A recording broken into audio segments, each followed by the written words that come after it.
Hey everyone, you're listening to Concentrates with Dr. T, a podcast discussing cannabis science, news, and hot topics. Welcome to episode 4 of season 1. Today we're going to discuss a fairly recent story, but it's been out long enough for us to for the dust to settle and for us to get some more information about what the true impact is, and that is Biden's announced pardon of low-level federal marijuana convictions. So, the news initially was very positive and really saying that, oh, look at this, Biden's announced a pardon of low-level offenders, nonviolent offenders, something we've been asking for a long time. And, I think that when we imagine or, hear of a pardon or imagine a pardon, a lot of people tend to think of or kind of imagine many people walking out of the prisons free, released from prisons, and no longer having to serve sentences for their convictions. We'll get a look at the reality of this current situation. I certainly when I hear of a pardon, I kind of imagine, oh yeah, people are going to be released and not have to serve out prison sentences. But as things have developed, we're getting a better picture of what the actual impact will be here. And so Marijuana Moment reported on a federal summary that was released in the last week or so. And they found, consistent with the estimates highlighted by the White House last week, USSC found that 6,577 U.S. citizens have committed the covered offense. That's based on a review of federal marijuana possession violations from 1992 to 2021. So over that, 30 years almost, only 6,500 U.S. citizens were actually charged and convicted of low-level federal marijuana possession over that entire time frame. So that's mostly from the southern states. So the federal government generally isn't trying to find people that have just a joint or a small amount of marijuana, but sometimes they inadvertently do. So think about if you're trying to cross from Mexico or Canada into the United States with some joints or something you got there. That's kind of where you get busted for these low-level offenses. There may be other situations as well, but generally the federal government isn't even trying to find these small cases. They were trying to find the dealers, the people actually trafficking large amounts of marijuana or other drugs. But incidentally, they came up with 6,500 U.S. citizens and another 1,100 or so cases of resident legal alien offenders. And then they go on to say that for both of these groups, no offenders remain in Federal Bureau of Prisons custody. So of all the people covered under Biden's pardon, 0 of them are being actually released from prison. They instead have already been released from prison, which I will get into in a little bit. But from here, I want to bring you to the Georgia Voice article that kind of gets into maybe what this had to do with the midterm elections and why now? Why is President Biden pardoning these low-level offenders now? He promised to on the campaign trail, but we're almost or something like 2 years into this presidency. So why now? So on October 6th, President Joe Biden pardoned the offense of simple marijuana possession for citizens and permanent residents of the U.S., just short of federal decriminalization. I think that's a bit of a strong statement. As he promised in his campaign, Biden's announcement has caught the attention of crucial voting demographics. The White House announced the pardon just weeks before the midterm election cycle, following the controversial student loan forgiveness plan Biden announced in August. This decision seems to be an attempt to revive the attention and support of Black, Latino, and young voters. The announcement does little to quell attacks from Republican-leaning platforms claiming Democrats are soft on crime amid rising crime rates. So that paragraph has a lot in it, so we'll unpack it. I'm going to skip the controversial student loan forgiveness plan. That's outside the scope of this podcast, and move on to the decision seems to be an attempt to revive the attention and support of certain communities. Now, regardless of those certain communities or who's targeted, this is obviously timed to drum up support and kind of give people hope that maybe Biden and the Democrats will go further on marijuana legalization, decriminalization, fair banking, if they are given the chance to stay in power through this election cycle. Now, obviously, nothing happens in a vacuum, so this is just one of many factors, but it's certainly an interesting, chip to put on the table or offer to make. And then moving on, this idea that the announcement does little to quell attacks from Republican-leaning platforms claiming Democrats are soft on crime amid rising crime rates. This kind of sucks. It probably will be used for that purpose, to say that Democrats are soft on crime, and while there may be truth to that in other areas, in this area, this is not any indication that Democrats or anybody is soft on crime. This is simply, at least through a symbolic statement, saying that it's not okay to send people to prison for possessing small amounts of the flower of a plant, of a particular plant, in this case, cannabis. So that really sucks that that's going to be how it's used, even though it's very inaccurate. But that's politics. Everything's inaccurate. So I'm going to skip to the bottom here because even though nobody's being released from prison, that doesn't mean that there's absolutely no positive impact from this pardon. So this Georgia Voice article goes on to say that in Georgia, possession of up to 1 ounce of marijuana is considered a misdemeanor punishable by up to 12 months in prison and or 12 months of community service, as well as a $1,000 fine.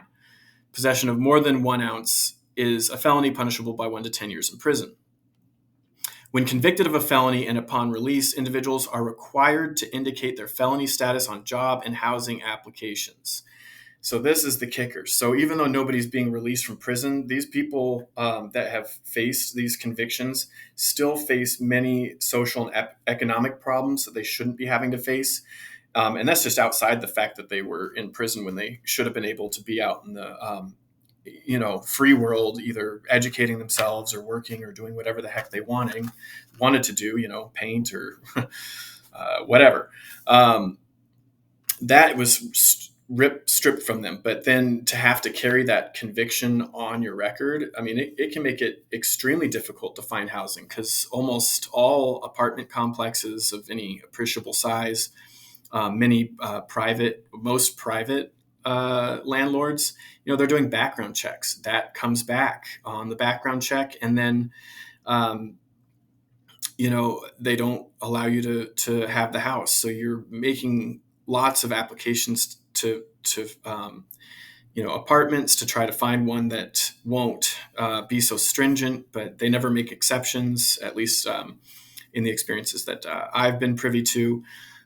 Even trying to find an apartment with a low level possession, marijuana conviction, trying to find an apartment in Washington after it was legalized in 2012, 2013, they still wouldn't make exceptions.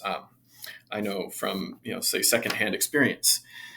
So, and then jobs will look at this too. And honestly, if you're in more conservative states, this ends up being more of a problem. But even in liberal states, they won't distinguish between different kinds of possession. So if it's possession of an illegal substance, they don't care if it's cocaine or marijuana or whatever. It's just going to impede you from being able to find employment and housing. So what a pardon does here is to actually remove that from the record when these convicted individuals go through the process. And so they'll make it much easier for them to find housing and jobs moving forward. So this is a big win, honestly. And let's take it. A win is a win. Is it um, a total righting of all the wrong that we've faced over the past 90 or so years? No, absolutely not. But if we look at it, it seems to be at least an indication that some in the federal government want to continue to make progress.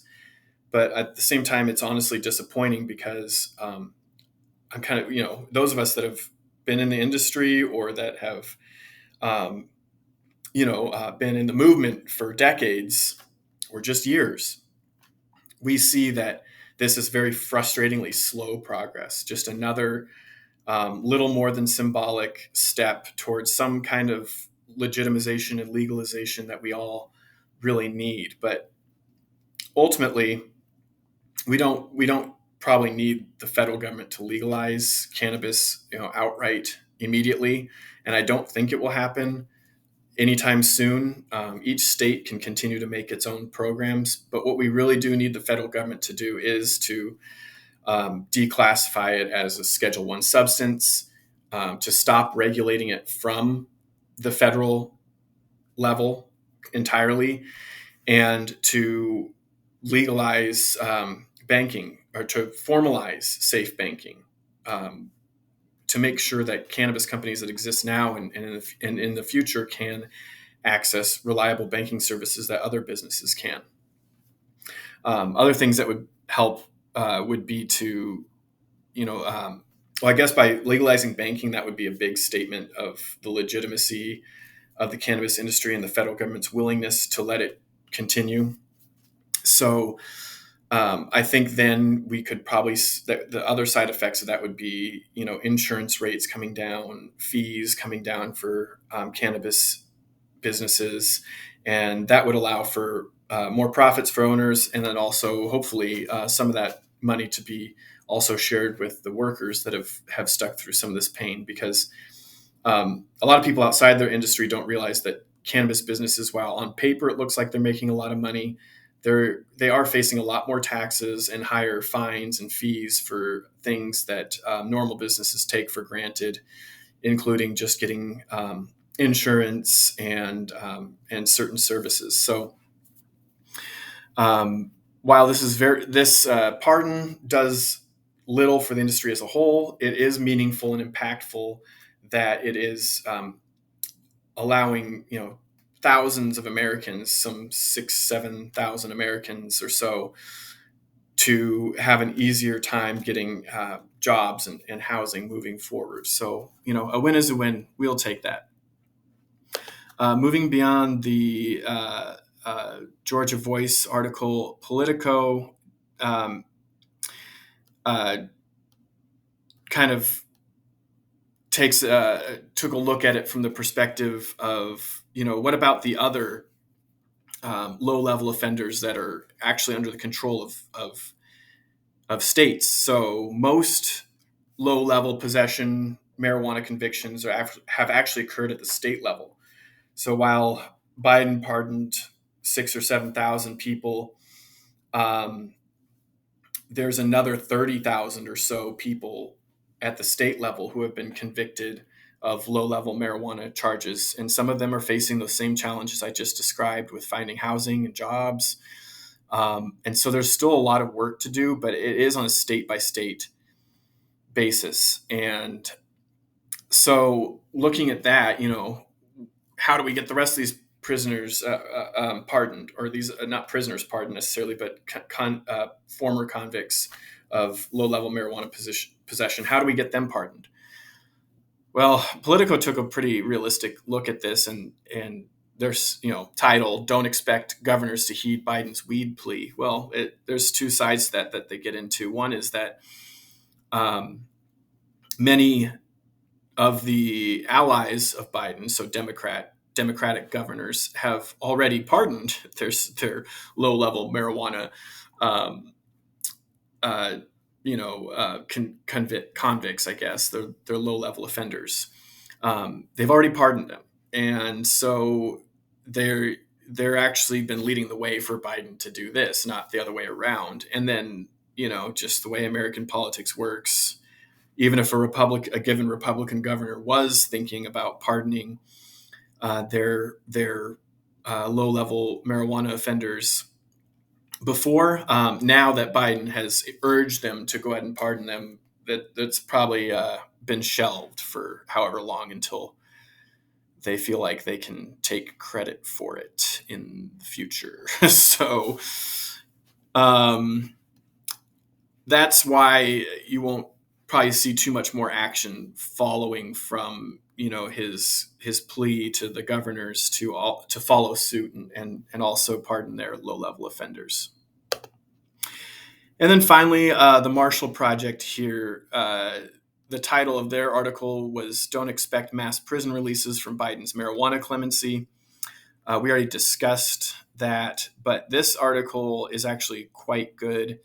It goes through a lot of different aspects of this pardon, and then also the marijuana industry as a whole. So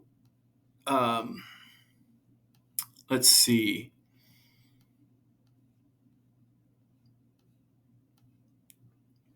So what I like about this article is that while it does talk about the good things that happen, and see, me not being a lawyer, I figured that a pardon wasn't enough to remove the actual conviction from the criminal record. It says in this article that only expungement can do that. And so there's another step that these low-level offenders might have to follow through on, and hopefully it can lead to expungement. I guess we'll see with time. I'm always skeptical if we're going to see any actual progress, but I'm always hopeful too. So, and time will tell. This article also gets into the disproportionate impact on Black Americans, and even quotes Weldon Angelos, who said that there's a lot more that needs to be done here if we really want to unwind the effects and the racist effects of the war on cannabis. So he's absolutely right. I mean, this was such a small gesture, really, compared to what really needs to happen to even just get us to a neutral playing field. And then if you're talking about trying to, right some wrongs or correct some injustices where, people's families and their entire lives were upended over something that should never have been illegal in the first place. And how do you address that? Those are some big topics. So I get that. But if we can just get to an even playing level, that will be something. And then we can build from there.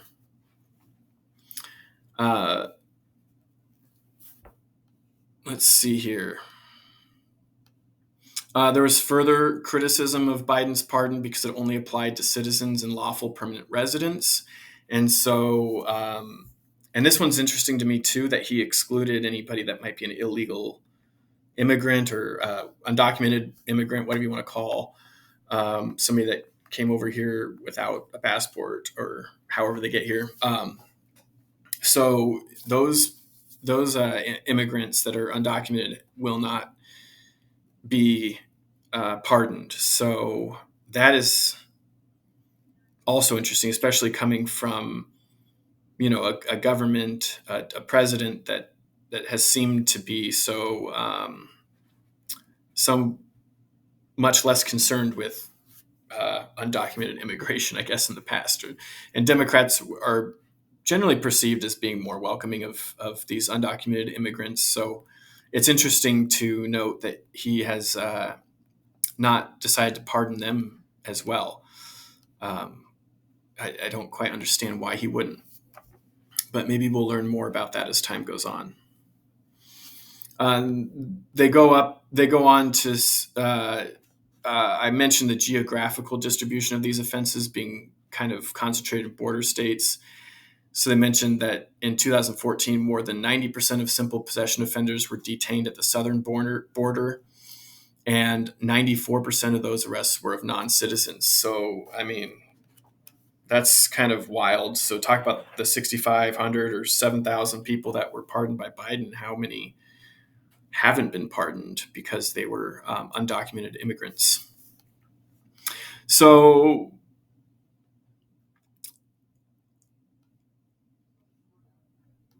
that's really all I have to say about this pardon announced by Biden a couple of weeks ago. I guess, to summarize, on the one hand, it's obviously a blatantly timed political, uh, you know, move. But on the other hand, it can have some actual real impact for many people, particularly with not being discriminated against in finding housing or jobs anymore once they can get these records expunged. And so I wish the best of luck to all of those people. I hope this process is straightforward, and hopefully maybe somebody will step in to facilitate it, to really help people reverse some of the unnecessary and unjust impacts that they've had to bear because of federal criminalization of a plant. And but we also need to be realistic about the limited impact of this pardon and the largely symbolic gesture that it is, when we really need more action. We need bigger action. We know what we need. The industry's been asking for it for a long time. There are many organizations that lay out what we need to happen to help the industry to really become secure, legal, free, and accepted. So I guess with that, I really appreciate you listening in this Friday, and I hope you have a great weekend, and we will see you all next week.